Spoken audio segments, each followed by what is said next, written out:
कौसल्या सुप्रजा रामः पूर्वा सन्ध्या प्रवर्तते उत्तिष्ठ नरशार्दूल कर्तव्यं दैवमाह्निकम् कौसल्या सुप्रजा रामः पूर्वा सन्ध्या प्रवर्तते उत्तिष्ठ नरशार्दूल कर्तव्यं दैवमाह्निकम् उत्तिष्ठोत्तिष्ठ गोविन्द उत्तिष्ठ गरुडध्वज उत्तिष्ठ कमलाकान्त त्रैलोक्यं मङ्गलं कुरु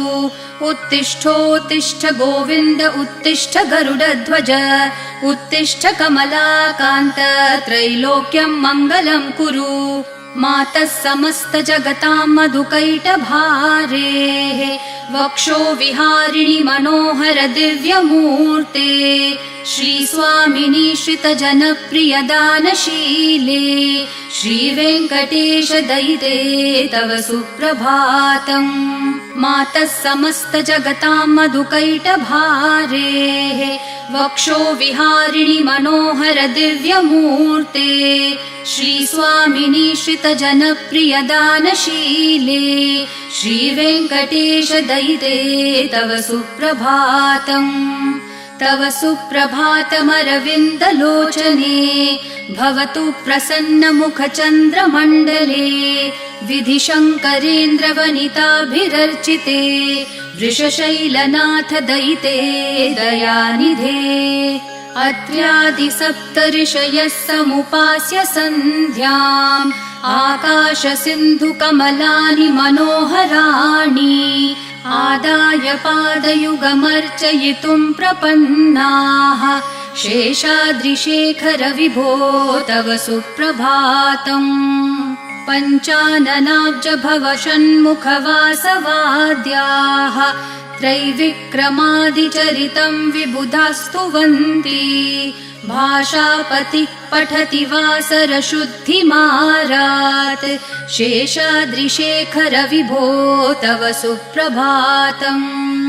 ईषत्प्रफुल्लसरसीरुहनारिकेलपूगद्रुमादिसुमनोहरपालिकानाम् आवाति मन्दमनिलः सह दिव्यगन्धैः शेषाद्रिशेखर विभो तव सुप्रभातम् उन्मील्य नेत्रयुगमुत्तम पञ्चरस्था पात्रावशिष्ठकदलीफलपायसानि भूत्वा सलीलमथ केलिशुकाः पठन्ति शेषाद्रिशेखर विभो तव सुप्रभातम् तन्त्री प्रकर्ष मधुरस्वनया विपञ्च्या गायत्यनन्तचरितं तव नारदोऽपि भाषा समग्रमसकृत्करचाररम्यम् शेषाद्रिशेखर विभो तव सुप्रभातम् भृङ्गावली च मकरन्दरसानुविद्धझनकारगीतनिनदैः सह सेवनाय निर्यात्युपान्तसरसी कमलोदरेभ्यः शेषाद्रिशेखर विभो तव सुप्रभातम् योषागणेन वरदग्निविमथ्यमाने घोषालयेषु दधिमन्थन तीव्रघोषाः रोषात् कलिं वदधते ककुभश्च कुम्भाः शेषाद्रिशेखर विभो तव सुप्रभातम् पद्मेशमित्रशतपत्रगतालिवर्गाः हर्तुं श्रियं कुवलयस्य निजाङ्गलक्ष्म्या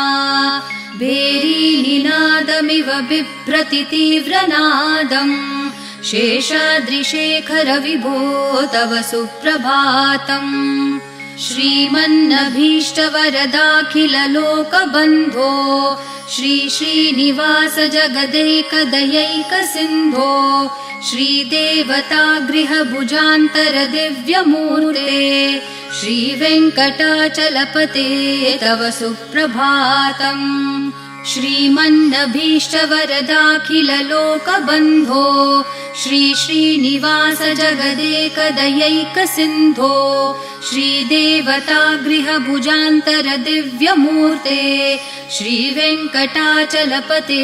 तव सुप्रभातम्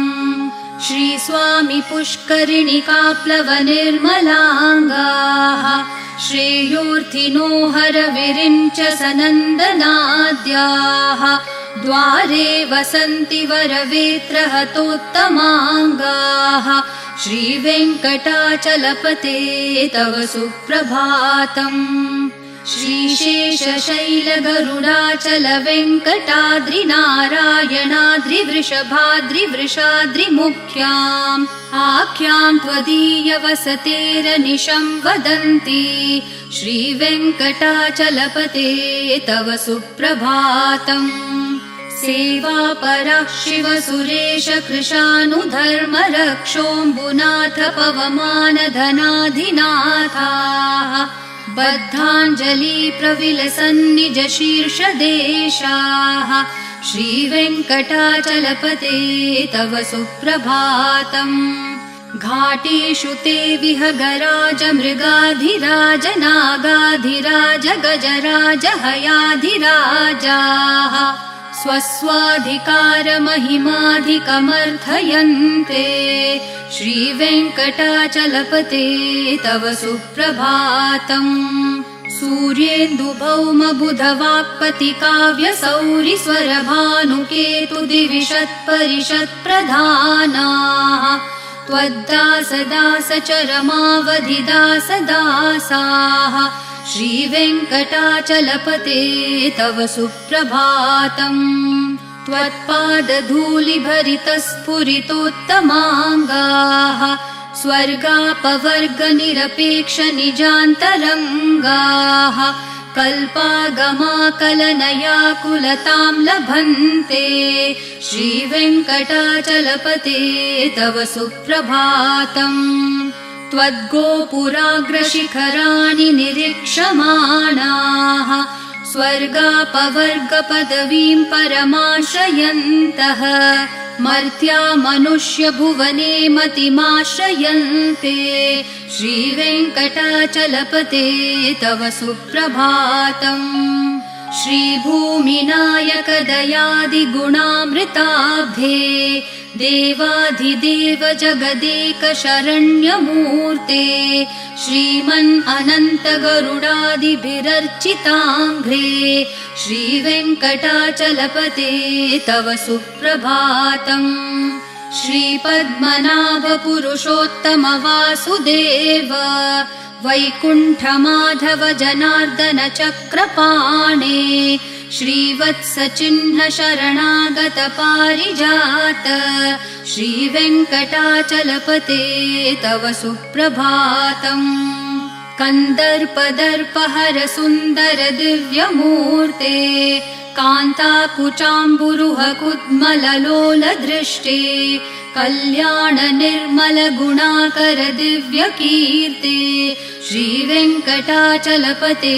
तव सुप्रभातम् मीनाकृते कमठकोल नृसिंहवर्णिन् स्वामिन् परश्वथ तपोधन रामचन्द्र शेषांश राम यदुनन्दन कल्किरूप श्रीवेङ्कटाचलपते तव सुप्रभातम् एलालवङ्गधनसार सुगन्धितीर्थम् दिव्यं वियत्सरिति हेम घटेषु पूर्णम् धृत्वाद्य वैदिकशिखामणयः प्रहृष्टा तिष्ठन्ति वेङ्कटपते तव सुप्रभातम् भास्वानुदेति विकचानि सरोरुहाणि सम्पूरयन्ति निनदैः ककुभो विहङ्गाः श्रीवैष्णवा सततमर्थितमङ्गलास्ते धामाश्रयन्ति तव वेङ्कट सुप्रभातम् ब्रह्मादयः सुरवराः समहर्षयस्ते सन्तः सनन्दन मुखास्तवथ योगिवर्याः धामान्तिके तव हि मङ्गलवस्तु हस्ताः श्रीवेङ्कटाचलपते तव सुप्रभातम् लक्ष्मीनिवास निरवद्य गुणैकसिन्धो संसार सागर समुत्तरणैकसेतो वेदान्तवेद्य निज वैभव भक्त भोग्य श्रीवेङ्कटाचलपते तव सुप्रभातम्। लक्ष्मीनिवास निरवध्य गुणैकसिन्धो संसारसागर समुत्तरणैकसेतो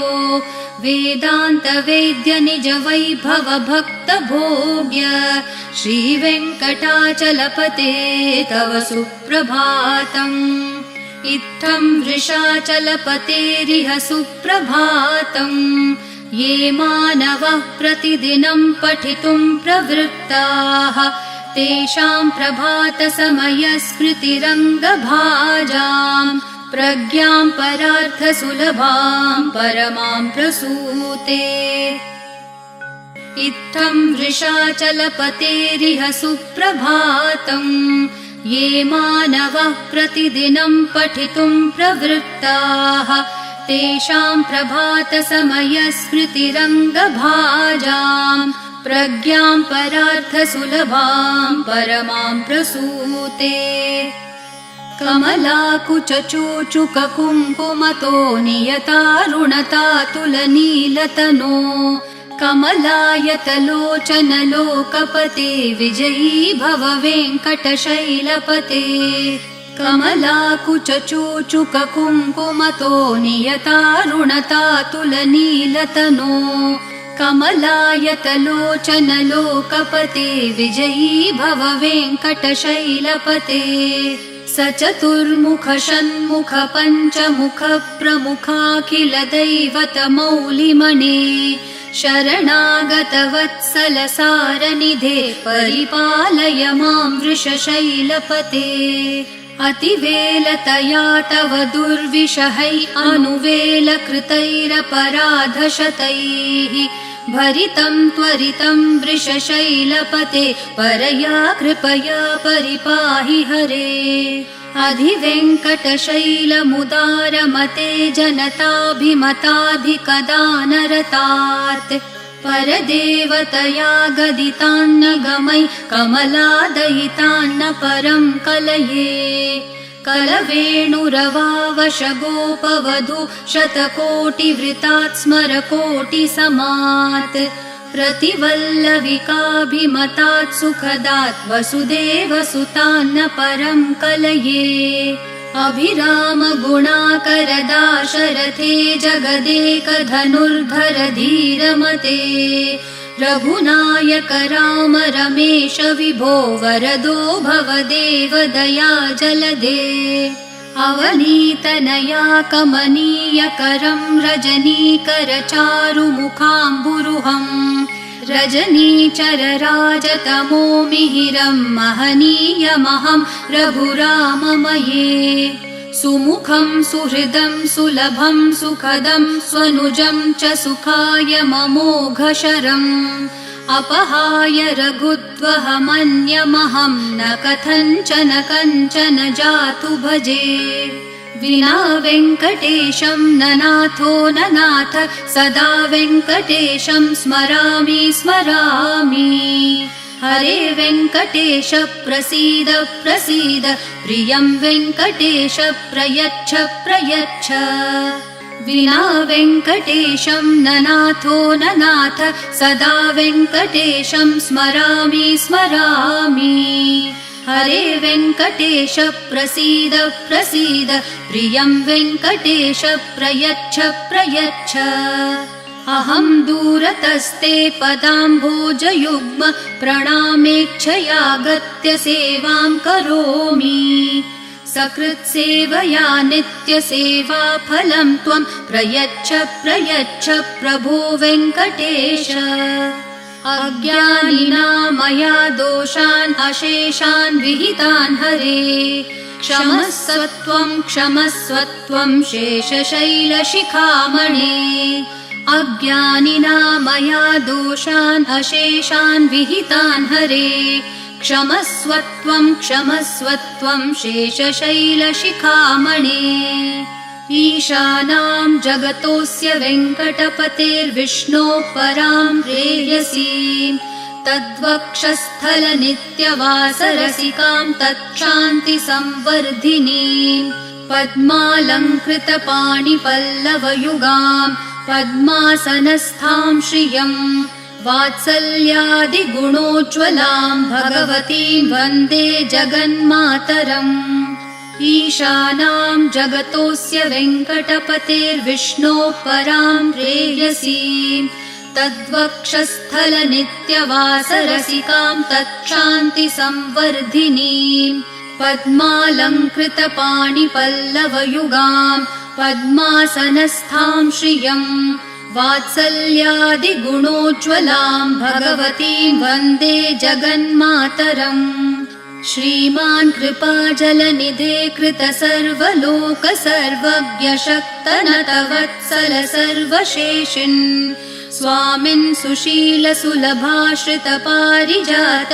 श्रीवेङ्कटेश चरणौ शरणं प्रपद्ये श्रीमान् कृपाजलनिधे कृतसर्वलोकसर्वज्ञ शक्तनतवत्सल सर्वशेषिन् स्वामिन् सुशीलसुलभाश्रितपारिजात श्रीवेङ्कटेश चरणौ शरणं प्रपद्ये